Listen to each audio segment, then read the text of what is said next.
कुआं है भगवान का भजन, कुआं है भगवत नाम का कीर्तन, भगवत स्मरण, भगवत भजन, भगवत नाम। नाम लेने के लिए, भजन करने के लिए, कीर्तन करने के लिए हमें परमात्मा के चरणों में जाकर बैठना पड़ेगा। उसके बैठने का फल क्या है? उसके बैठने का सबसे बड़ा फल है कि वहां से हमको जो बल मिलता है वो बल हमारी जिंदगी को संवार देता है।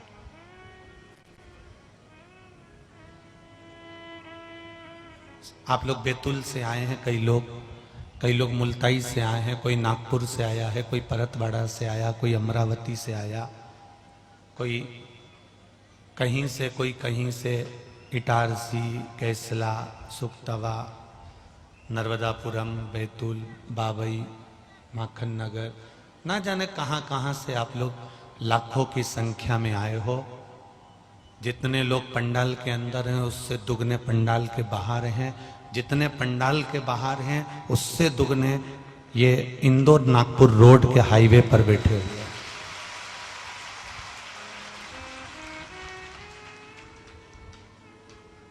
शायद पूरी दुनिया की पहली ऐसी कथा होगी जो हाईवे पर लोग नेशनल हाईवे पर बैठकर कथा सुन रहे हैं। शायद दुनिया की पहली ऐसी कथा होगी।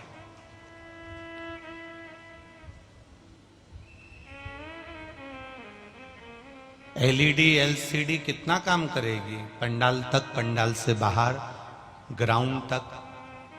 अब वो इंदौर नागपुर रोड पे कहाँ एलईडी लगा सकेंगे? पर विश्वास देखिए, मैं चाहूंगा आस्था चैनल वालों को भी कि इनका एक भाव का दर्शन जरूर कराना कि रोड पर बैठकर कथा का रस्तत्व पर लाखों लाखों लोग कितने भाव से कर रहे हैं।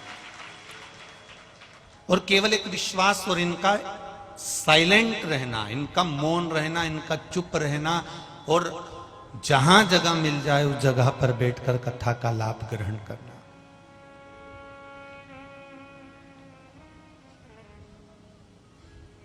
गाड़ी का पेट्रोल इन्होंने खुद डलवाया, ड्राइवर इन्होंने खुद करा, गाड़ी में बैठ के खुद आए, 1-1.5 किलोमीटर पहले गाड़ी को भी रोक दिया।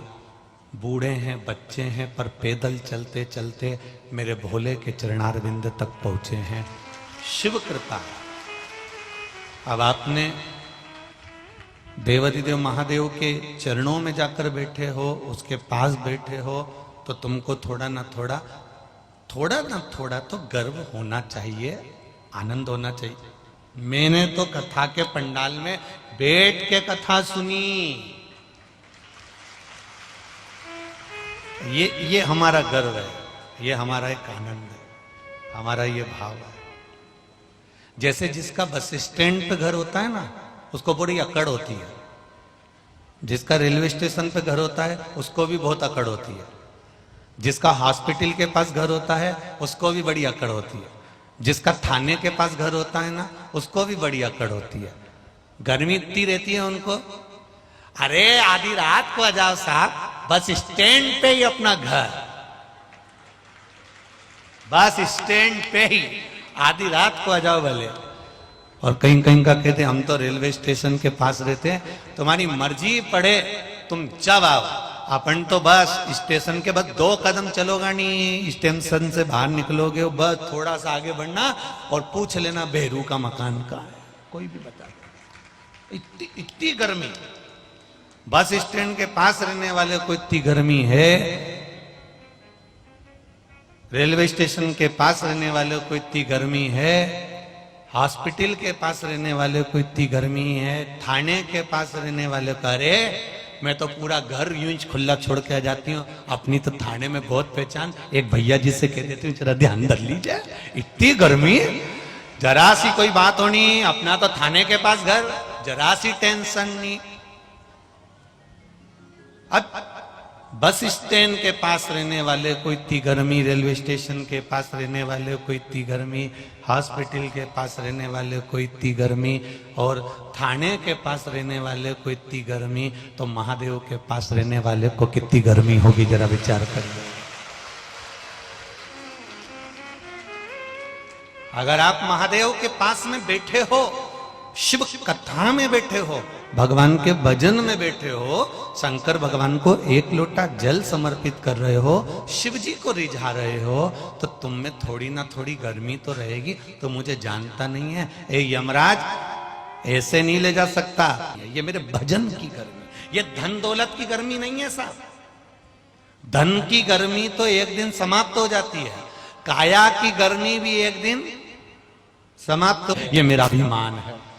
मीराबाई कहती है मुझे मेरे गुरु का बल है, और मुझे मेरे परमात्मा का, मेरे गिरधर का, मेरे सांवरिया का मुझे बल है, इसलिए मैं किसी से डरती बढ़ती नहीं। ये मेरा गिरधर, मेरा सांवरिया, मेरा कान्हा मेरे साथ में है। मुझे एक बड़ो रे अभिमान कि गुरु मेरो समर्थ है, और जब गुरु समर्थ है तो फिर गर्मी तो थोड़ी रहेगी।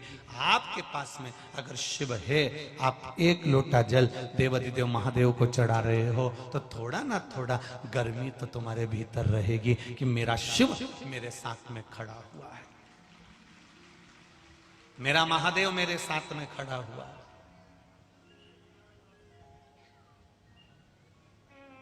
और अंत समय प्रभु वचन दिया तो निभाना पड़ेगा।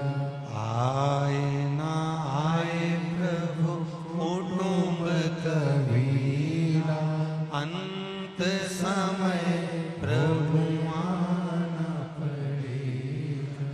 अंत समय प्रभु आना पड़ेगा। ये आपके भीतर का बल, ये आपके भीतर का विश्वास, ये आपके भीतर की दृढ़ता।